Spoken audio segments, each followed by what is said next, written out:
大家好，我係 TCL K-Train 大師，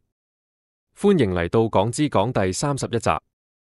我今日會介紹嘅係青衣站。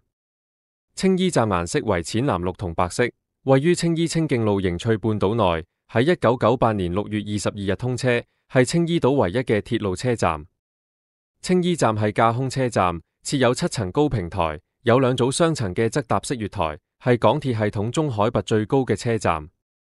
青衣站有2個特別非對外開放樓層，一個係位於機場快線往機場或博覽館方向底下嘅個樓層，同位於停車場之下嘅青衣超級車務控制中心層。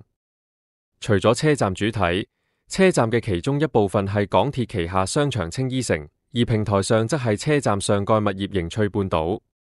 青衣站設有3個大堂，分別係東涌線主大堂，同青衣城1樓相連，以及2個機場快線大堂。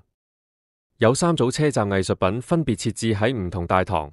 作品標題分別係一縷羽毛、海洋大觀園同旅程。青衣站共設有6個出入口，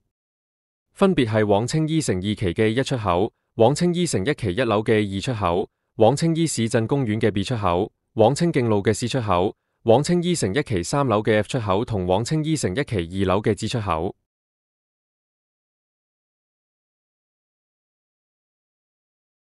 基於東涌線客流分佈情況，東涌線喺繁忙時間設有青衣特車，並以本站為終點站。今日青衣站嘅介紹就完到呢度，下集我會講荔景站，未完待續。